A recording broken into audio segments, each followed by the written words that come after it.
All right, good afternoon, everyone. My name is Maurice Smith. I'm the Assistant Professor and 4-H Extension Specialist at the Virginia State University. Really excited today on this Thursday. And we want to bring this very important series on engaging youth voices, Lunch and Learn, on youth voice, a key component of healing communities. We have several panel of guests, as well as our partnership with North Carolina State University, as well as with Virginia 4-H. And I'm going to turn it over to Bethany to guide us through the next steps.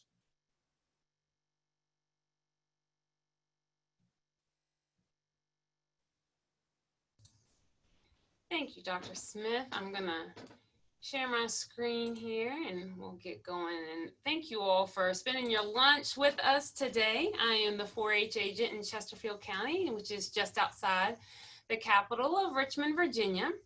I love what I do. I have a passion for teen leadership and development, and I am honored to facilitate this discussion today. I have a panel of 3 extremely impressive young people that have joined us today, and I will get into those introductions shortly.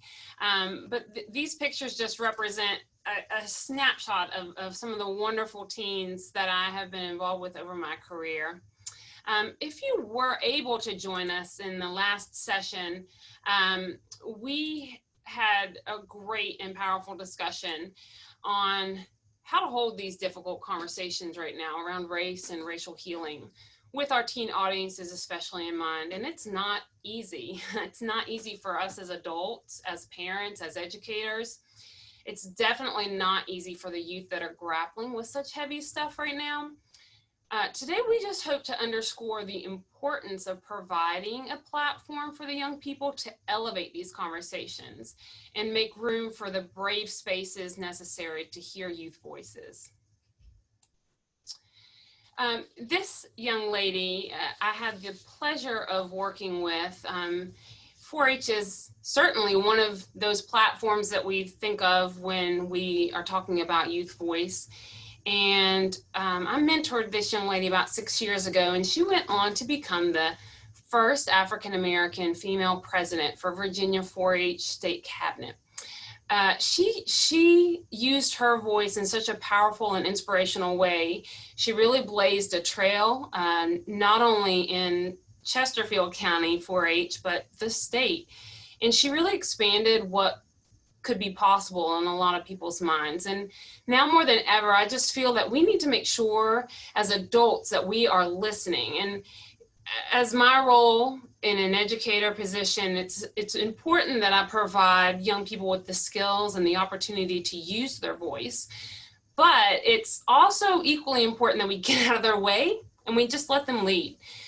This quote from a March for Our Lives youth activist, I think says that really well about this generation and that we need to step out of the way and let them have a chance to kind of pave their path.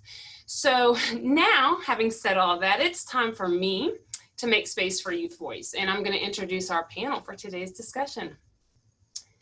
Oops, I'm going the wrong direction with my slides. So first, it's my pleasure to introduce Mateen Maani, and he is a rising junior at North Carolina State University. He serves as both a student ambassador and a mentor. He's also a member of the PassThe youth team that highlights youth and their efforts to positively transform their communities. And we will be learning a lot more about this outstanding program from our collaborator and partner in North Carolina State Extension, Dr. Maru Gonzalez. She will be speaking with us later this session. Next, I'd like to introduce Miles Russell. He's a rising junior at Thomasdale High School here in Chesterfield and is a member of my Chesterfield 4-H program as a teen club member. He's also a camp counselor. He's also an extraordinary artist, and I joke with him sometimes that anyone named after one of the most influential jazz musicians of all time probably feels a little bit of pressure, but Miles has certainly risen to that challenge. He's not only an accomplished trombone player at his high school, he was selected to the jazz band at Virginia Commonwealth University and has performed with the Richmond Symphony. And again, he's just 16. So it's pretty impressive. And then finally, I'd like to introduce to you Paris Woods. Paris is a rising senior at James Madison University, and she is an alumni of my Chesterfield program as well, where she held several leadership positions at both the local and the state level. She's continued to build that legacy, most recently as JMU's first African-American student ambassador president. And just this week, it was announced that Paris was selected as one of just 11 young adults in the entire country to serve on the Young Alumni Advisory Committee with 4-H, National 4-H Council. So we couldn't have a more prestigious panel of young people to join us today. So welcome to all three of you. Thank you so much for leading with your voices and your insight today. And we as a group decided that we would like to set the tone with a quick and powerful video. So I'm gonna just switch over here real quick, if I can do it quickly.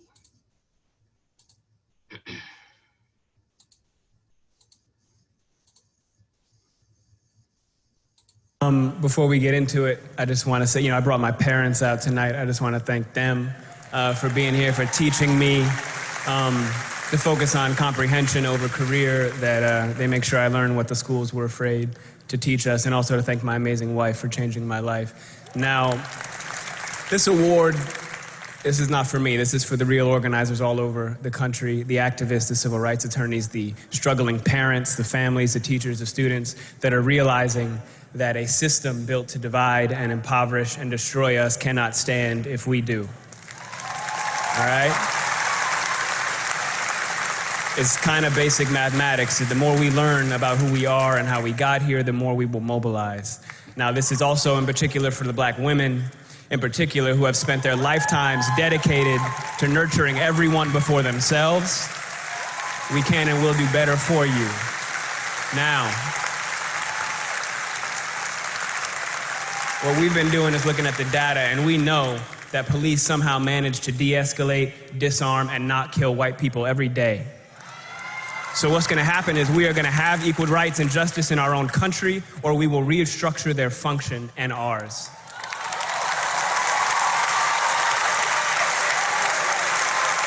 Now,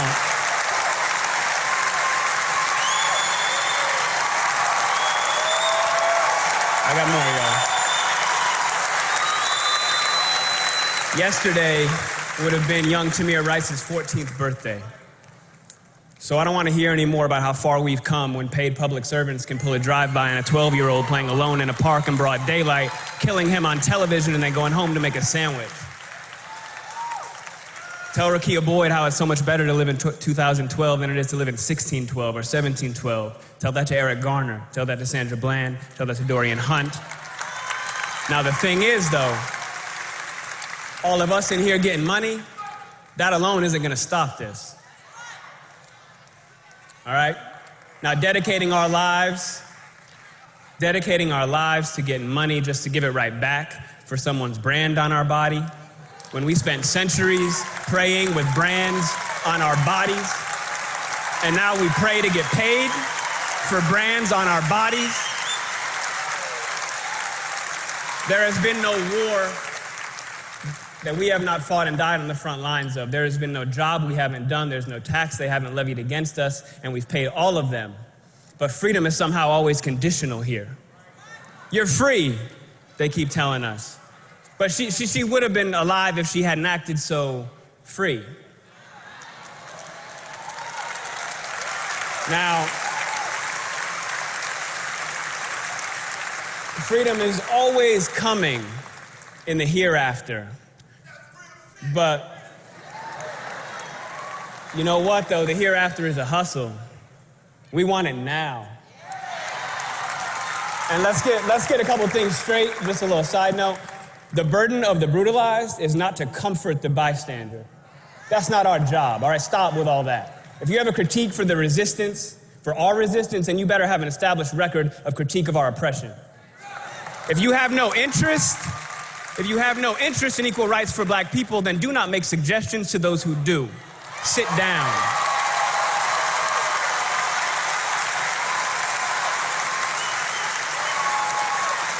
We've been floating this country on credit for centuries, yo.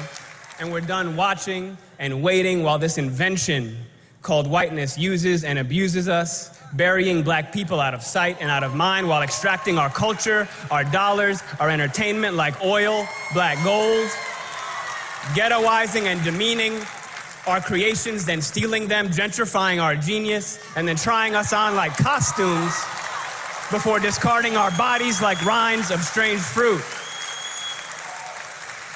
The thing is that just because we're magic doesn't mean we're not real. Thank you.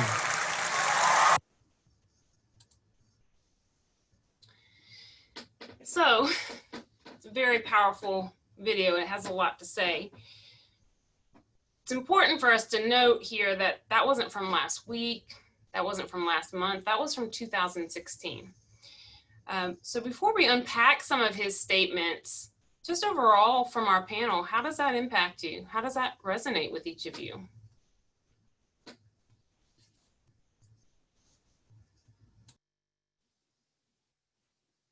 I can go ahead and start. And we watched it yesterday. I've seen the video a couple times, and I'm still like experiencing emotion from that. Just because every time I listen to the video, I get something else from it, or I realize something else from it. And like you said, it was from 4 years ago, but everything that he said in that video is relatable to everything that's going on today.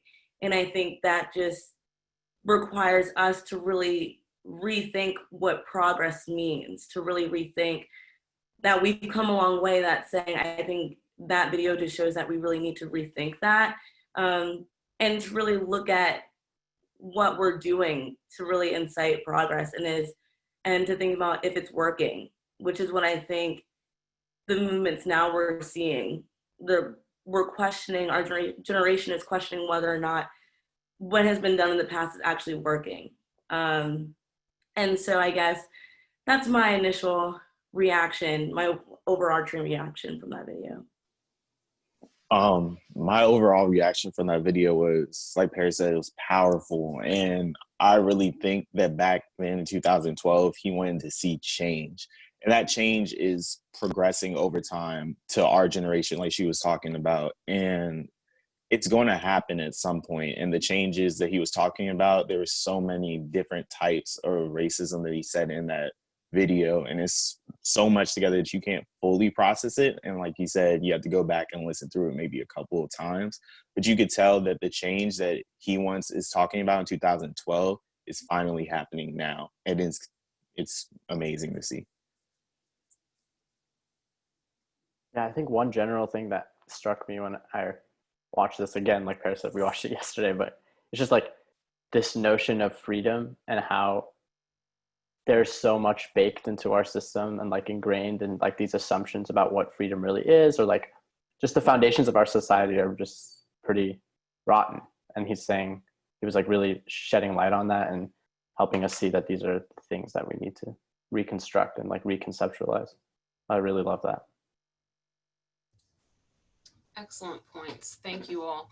And so the panel thought, gosh, that is such a loaded speech, you know, and so we wanted to pull out some of the most impactful pieces, although it's hard to choose just a few, but as prompts for further discussion. And so everyone can see this quote here, but, you know, Paris especially, and also Miles, touching on how we're still here in this moment, and what he said back then could be today.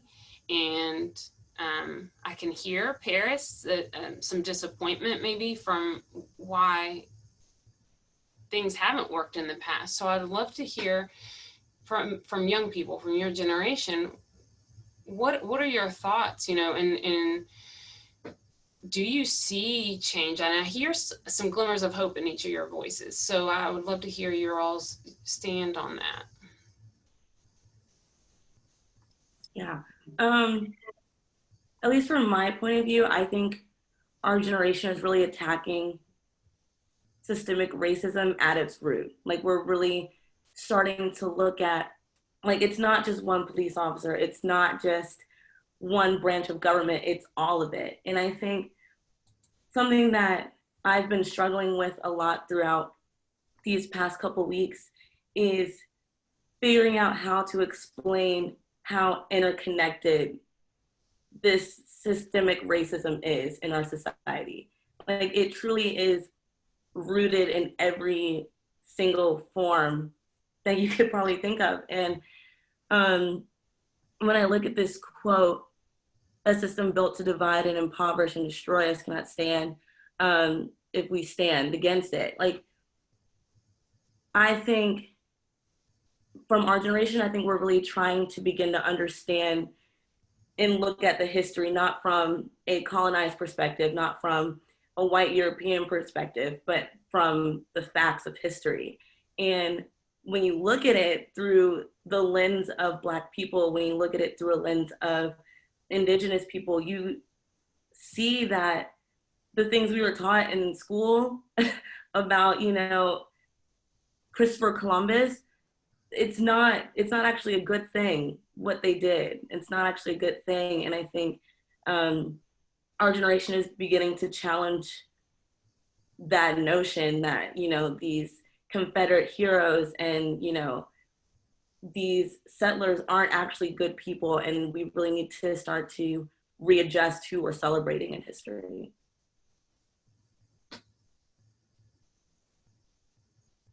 Great points, Paris. Anyone else? And just, you know, to prompt someone else, but this notion of standing together against this system that's built to divide, impoverish, and destroy, you know, who is the audience? Especially now, I feel. From your all's generation, who are you seeing that that's speaking to? One particular audience? Do you think that it's important that it's directed at everybody?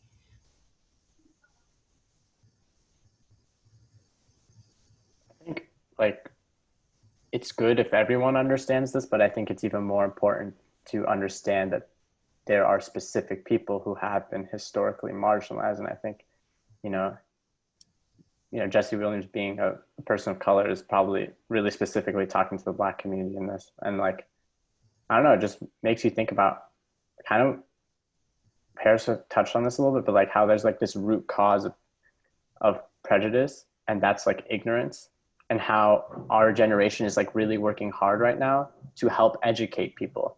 And it's a shame that it's come to this point, but that's when people start to understand really the root of all this. Like she was saying, it's systemic. Like it's in this, like it's a system that was not made to benefit and help people prosper.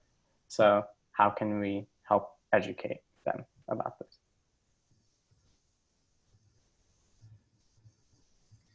So I'm going to move to the next quote that we pulled. That police somehow managed to de-escalate, disarm, and not kill white people every day.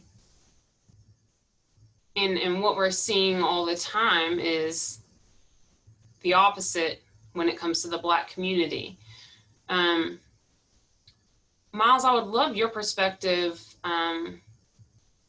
as unfortunately a lot of that visual looks a lot like the very person that you are and represent, and the emotional toll that that's taking on you as a young person, a 16-year-old, an accomplished artist, and an outstanding student. If you feel up to it, to share some of your thoughts around this statement. My thoughts on this statement is very a strong belief that I would talk about the time where my dad told me that not all times cops are going to tell you to try to de-escalate the situation. My dad says straight up to me that the color of my skin can be the death of me. And when he told me that, I took it in a way of like shock, like why would my skin color be the death of me? Because this is before I got my license. And he's telling me that racial stuff goes on a lot. And even though that they're supposed to be trained to de-escalate this situation, not everybody is good, and they can take it any way they want, even if you're listening to them. And I take it in as, oh my gosh, it's just like all hitting me at once. And it's really, I mean, it's sad, but I'm glad that now that everything's starting to change, that maybe everything will get better in that. It's really hard to take in when you think about it like that.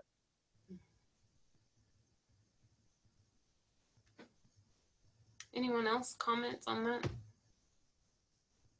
Or follow up from Miles?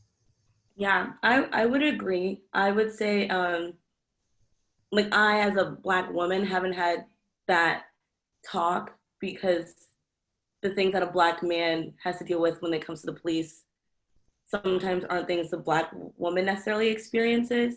But I would say, with at least these past 2 weeks, seeing all the protests and just seeing how police officers are taking action and then asking questions later, if at all, it's really amplified the color of my skin in a way that hasn't really been amplified before.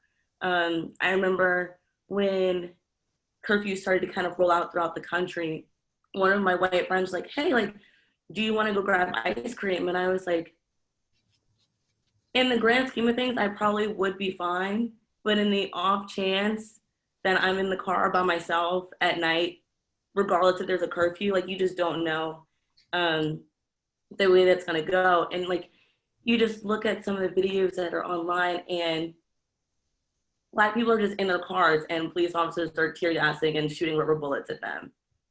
And I mean, there's no reason. Some people are just on their way home. I mean, some people are essential workers that are still trying to help people during this pandemic, and because of the color of their skin, they're, you know, being attacked.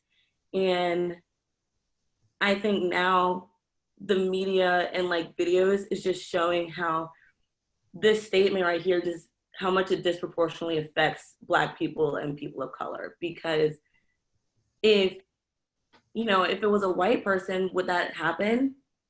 And the answer is probably no. I mean, you see the side-by-side comparisons of white people that are convicted of crimes that are being escorted out without handcuffs, and for a Black individual to do that same thing, it probably wouldn't have happened that way. So I think it's just, you know, not shielding yourself from that, and to really just accept that, like, this is our reality.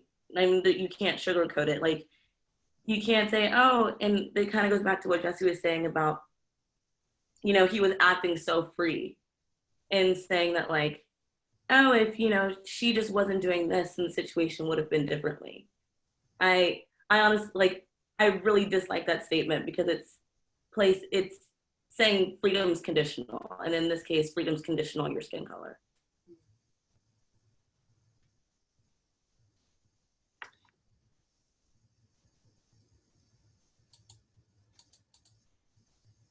So this one sentence is, I think, extremely relevant to conversations that I'm hearing time and time again in the way of trying to figure out how is this still continuing, and so it kind of goes back to that first quote, and I was asking you all who the audience is that he's speaking to, and even in our conversations together preparing for this presentation, the fact that it can't just be those affected that are the ones that are also the solution to this huge, massive problem. So what are, you know, what are your all's take as younger folks in this observation that those that are being brutalized shouldn't have to comfort those that are watching this, and I think of in particular the protests, and they, for at least Miles and Paris and myself living so close to Richmond, we were right in the midst of that. And it seems to me two very clear sides, one focused all on damage done by protesters, right? And the other understanding the heart of the protest and why that was going on. So love to hear from your all's viewpoint, both this quote and the protesting that was going on in our community, and where young people fall in that conversation.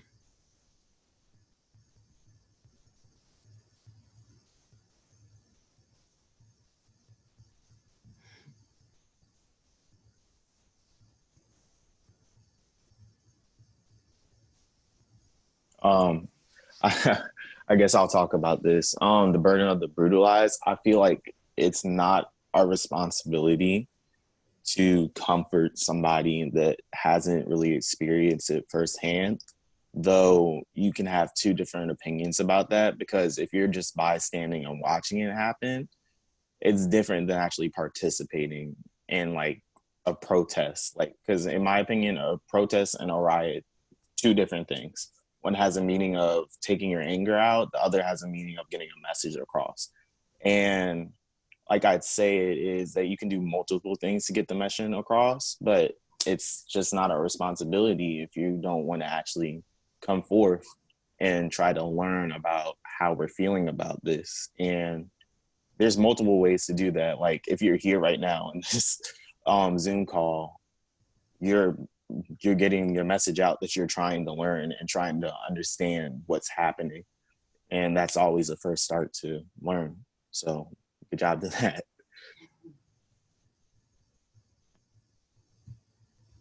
That's a good comment.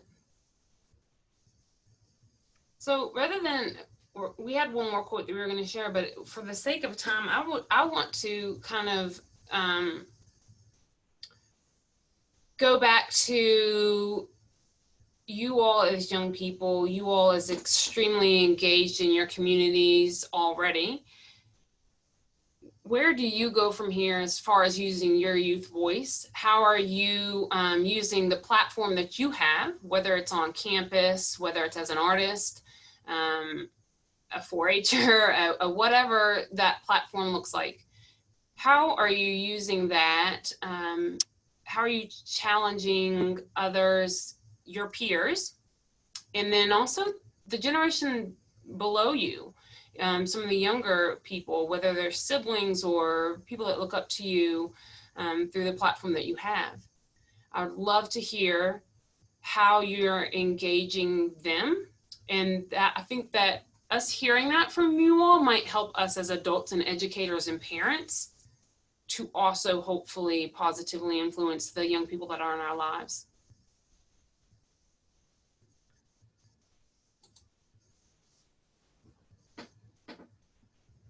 Yeah, I think I had some thoughts. Also, it's related to the quote we were just looking at, and how that quote is helping us, like the burden of the brutalized helps us see that there are not specific individuals who have the capacity to affect change in our society. It's everyone. Everyone is a protagonist. Everyone has that individual inherent ability to like make an effort to do something about it, kind of like Miles was saying. And I think that's one of the biggest things I think that, you know, us as youth and also those who are older than us have to really adopt in our behaviors and our habits. Like, we have to understand that when we are speaking to those who are younger than us, that everything that they hear and are influenced by and they're absorbing, they kind of build this framework through which they look through the world and interact with it. And we know that the framework of our society now obviously is like favored on despotism and like elitism and only favors like the 1%.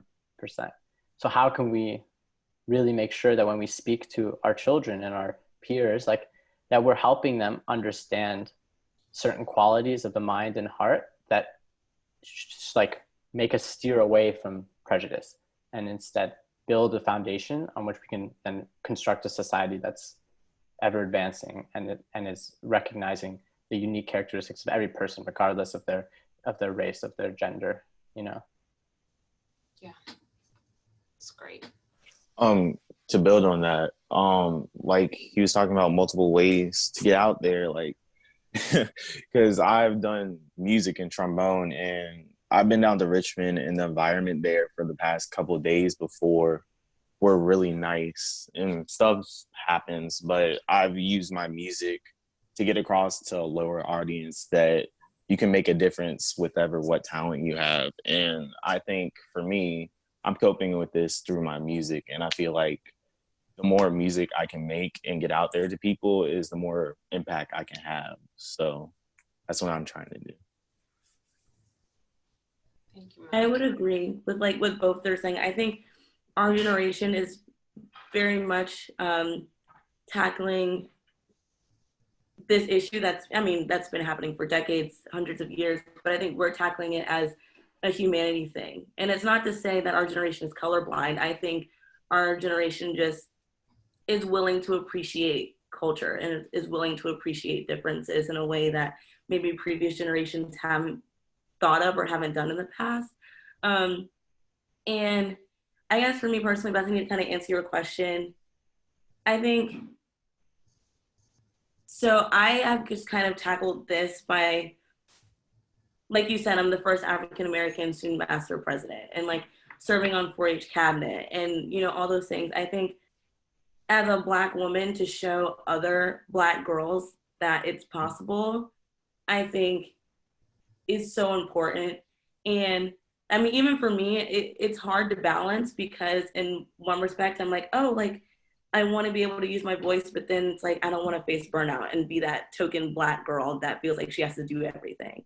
So it's definitely trying to find that balance, but I think it's important to have people who are willing to continue to educate themselves, to educate others, because I would much rather spend the time reading, spend the time, you know, watching TED Talks and videos to then give credible information to young Black girls who my team said are so impressionable, and make sure that they know that they can know their history and still be proud of, you know, their hair and their skin color, and feel just as confident to have positions of leadership, like, you know, the 1%, like they're just as capable.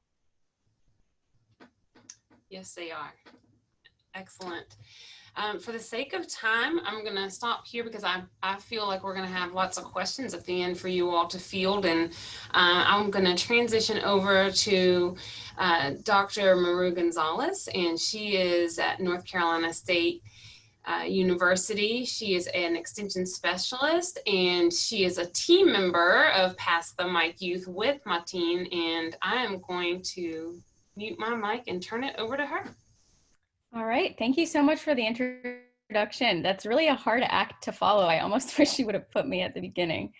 And I hope that Martine, I hope that you'll chime in at the end, because I think you'll have some important insight to share about this program. So as Bethany said, my name is Maru Gonzalez, and I am an assistant professor and youth development specialist at North Carolina State University. I'm also program director for PassThe Youth, and so I am going to spend a little bit of time telling you about what it is that we do. Before I get there, I'll tell you how PassThe Youth came to be, because the idea for it preceded my time at NC State. So in 2016, I was working as a facilitator for a leadership academy at Princeton University. It was an 8-week academy for rising seniors who came from economically disadvantaged backgrounds.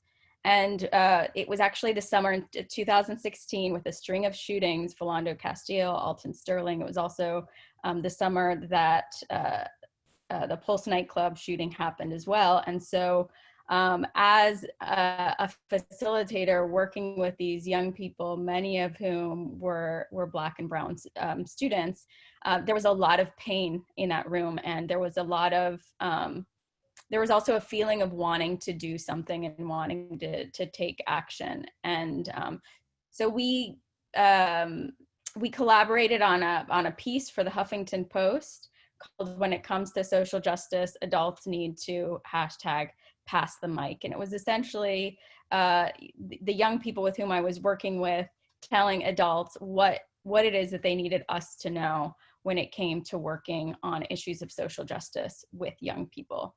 And this idea really stuck with me when I arrived at NC State in 2018. And so I then collaborated with a colleague of mine and with 3 NC State students, Mateen being one of them, and PassThe Mic Youth was born. And as was mentioned before, young people are really at the front lines of social change. And this isn't a new phenomenon. I know it feels like it is, but for generations, we've seen young people mobilize, organize from, the White Rose to SNCC to the Greensboro 4. And now it's becoming much more visible, in part because of social media and young people being very savvy at leveraging social media to be able to organize and mobilize around issues that are important and to create change. Despite their contributions, though, young people continue to be dismissed by adults as either overly idealistic and naive on the one hand, or indifferent and apathetic on the other hand. And given all that young people have done, and we see it now, especially many of the protests happening around the country are led by young people, it really behooves adults to sort of take a back seat, as Bethany said, get out of the way, and let young people lead on these pressing social issues and to really center their voices at this time. And so that's what PassThe Mic Youth does. It seeks to amplify the voices of young people, to shine a spotlight on youth activism, and to provide educators and youth serving professionals with resources to cultivate critical consciousness so that young people can build that awareness and that critical reflection, that political efficacy, to then be able to engage in critical action. This is a clip that I'm going to play. It's kind of an old clip. It's from our first season of PassThe Mic. So actually Mateen didn't come on board until our second season. But it gives a pretty good overview, I think, of some of the content that you'll hear on the podcast.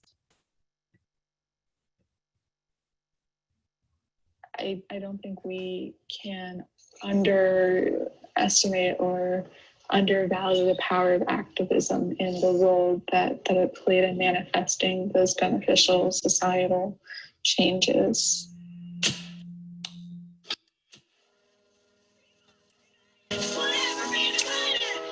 Young people are change makers, visionaries, courageous, optimistic, getting things done, leaders, and activists. We all have a story to share. It's time to pass the mic. Join us, Nuera Nyota, Luke Sheely, and Sam Chan on #PassThe Mic Youth, as young people involved with all aspects of activism share their story. Because our voices matter. And she had gone through this, and now I'm seeing that in a different lens, not just hearing about it or reading about it in history books, but I'm living it. And you're just lucky to even have these opportunities. And I just came out of class and I was crying. I'm like, they did it, they did it. I remember my response was to paint. In order to be an activist, you have to acknowledge any privilege you may hold yourself and find ways to utilize said privilege to lift up voices that are currently marginalized. On season 1 of #PassThe Mic Youth, we're examining youth activism through the lens of the immigrant experience. Find us wherever you listen to podcasts. Check out our website, PassTheMicYouth.com, for blog posts, educator resources, and to learn more. This podcast is made possible by NC State Extension, but does not necessarily reflect its views. So the PassThe Mic Youth has a podcast, which you just listened to a clip of. We also have a blog post that young people can contribute to, and they can contribute a blog piece, they can contribute original music, spoken word, poetry, art. And in addition to that, for every blog post and for every podcast episode, we have questions for extended dialogue. So this is an opportunity for youth serving professionals and educators to play a clip of the podcast, or maybe integrate some relevant content from a blog post, and then extend the conversation with young people through these questions for extended dialogue. And our most recent initiative is the Juneteenth Art Activism Challenge. And this is an effort to amplify and center Black youth voices specifically. And so we put out a call for submissions around the theme of liberation. And we're accepting submissions through the end of June. And for every submission that we receive, $10 will be donated to a local anti-racism education organization. And feature artists will also receive some Pass the Mic Youth swag. So if you know any young people who are interested in participating, there's more information on our website. And of course, we always encourage young people to submit their pieces, whether it's a blog post or original music, spoken word, poetry. And if they have an idea for a podcast or want to participate, maybe be interviewed for a podcast, we encourage them to reach out as well. I'll click here just so that you'll be able to see our website and some of the resources we feature. So here's a blog post about our Juneteenth Art Activism Challenge. And we have a whole series of blog posts as well. And then we have resources for educators and for youth serving professionals that we've compiled into a database. So if you want to talk to young people about racial identity and anti-racism, you can click there, or media literacy or LGBTQ+ issues. It gets updated regularly. I think it's due for another update. And then we have an educator toolbox, which has blog focused discussion questions and podcast focused discussion questions, as well as a lesson that you can use with young people. So that, around storytelling, it's a lesson around storytelling. And then finally, we have Caregivers Corner, and it's an initiative to help caregivers and parents nurture civic engagement. And of course, our submissions link as well. We're also in the process of integrating content from the blog and from the podcast into a curriculum that is meant, as I said before, to cultivate critical reflection and political efficacy, so that young people can tell their stories and engage in critical action around issues that they care about. And finally, we're on Instagram, we're on Twitter, we're on Facebook, and here is a link to our website as well. And the podcast is available on all major platforms. I don't know if Mateen wants to hop in and say something too, because I'm really just the one who's behind the scenes. It's a youth-led podcast and blog, and so the co-hosts are really the ones in the driver's seat, coming up with the content, recruiting people to interview. And so I think it would be great if maybe Mateen wants to hop in and say a few words. Sure, yeah. I think just really briefly, I'll say, this podcast to me is a testament to the capacity of youth. Like Maru mentioned, it is basically youth-led. Like Maru guides us as well as another professor at NC State, and we really appreciate their help.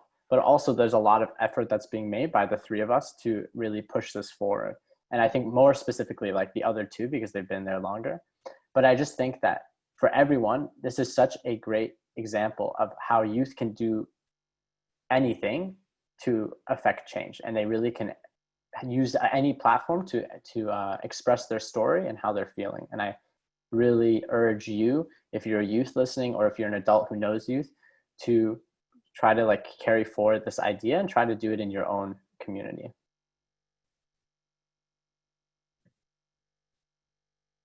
Thanks, and that's all that's all on our end, so I can go ahead and stop sharing. Appreciate it, Mateen. All right, we want to thank our panelists as well as our alumni and students for their participation in this series. And we wanted to open up this time now for everyone for Q&A. So all attendees, if you had any questions, please drop them in the chat and we'll try to get some things answered. So I think we have one question already. It was, will that curriculum be made available through National 4-H Council? The curriculum that we're working on? Yes. It won't be made available through National 4-H Council, but it will be made available to whoever wants access to it. I'm also though working with National 4-H. I don't know if you all are aware of the 4-H's Social Justice Youth Development Curriculum Guide. It was published in 2018. It's a very good guide, and it essentially has all of the major models that 4-H uses, the 5 C's, the experiential model, and then integrates a critical lens in that model. So it essentially demonstrates how you can do 4-H work with more of a social justice lens.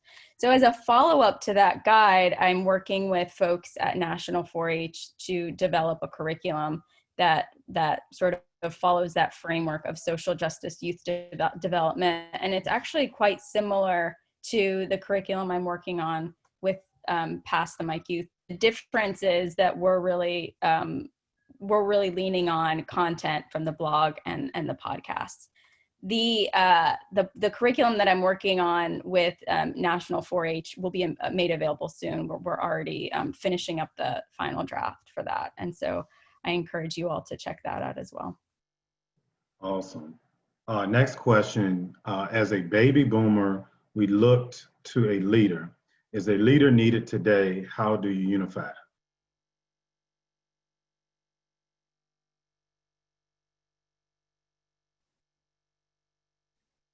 I've struggled with that question, if we're being honest, because that makes a lot of sense. Like, you would need, someone to look to for guidance. Like, I mean, you had Martin Luther King and so many other like civil rights activists. And I've struggled with that because clearly Black Lives Matter is, a national, even global movement at this point.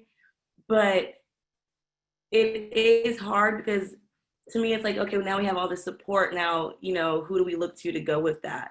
But I think it's something where I think youth actually kind of are more on the same page than we give ourselves credit for. It's just a matter of how we get there. So it's definitely something I'm still struggling with and trying to figure out the direction. I think in the time we're in right now, I think education is pivotal to just kind of expose people to what it is we're talking about. So when the time does come to kind of come up with a direction, at least everyone's on the same page that way.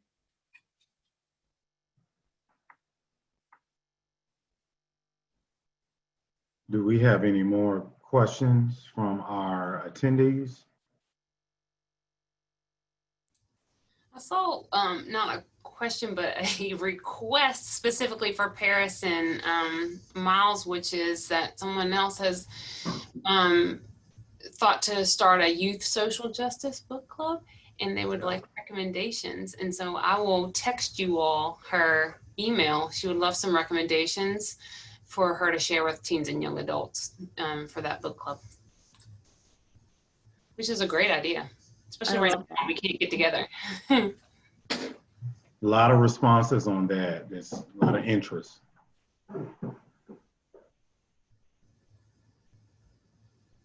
So one question, someone earlier asked how to respond when people say, what can we do? I guess if we can talk about that again. Which is a super huge question, right? It can be very general and broad, and we kind of talked about it some yesterday, and you all had some good thoughts around that.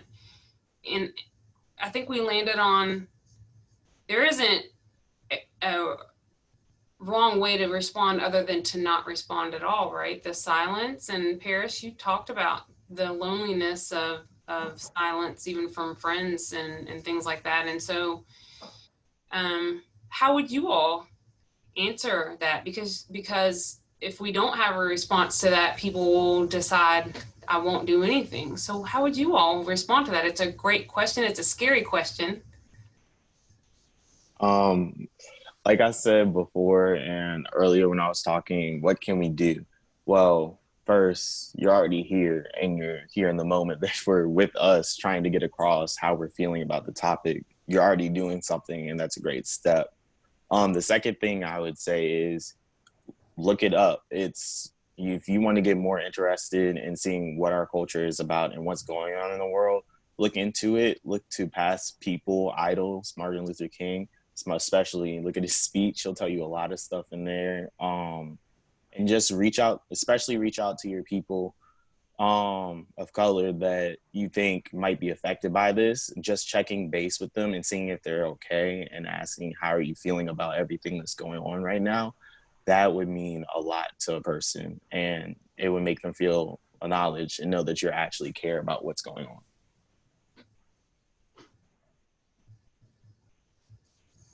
I would agree. I would say like complacency isn't the answer. And confirmation bias, I think if you're on social media and you see a person of color that's affirming your views, I would say still challenge that and still read and see other perspectives, because one person experience does not speak for the entire room.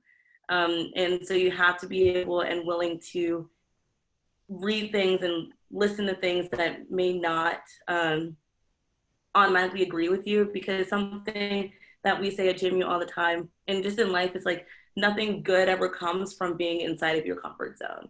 So you have to be able to push those boundaries of being uncomfortable in order to like really understand the issue at hand.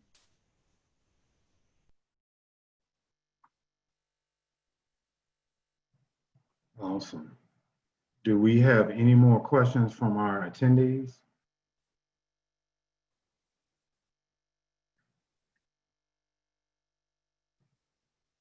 All right. Well, I want to thank everyone again for utilizing your lunch during this, critical time for our Lunch and Learn series. And we got Dr. Yes, she's on it. We will be resuming this session again for session 3 next week, same time. In the topic Healing for Youth Programming, Understanding to Support Youth from All Racial Backgrounds. And I guess the link with email for registration will be sent out as well to follow up on that. And I want to give our alumni, students and our panelists a big round of applause. Thank you for sharing, and thank you all for joining us. Have a great day.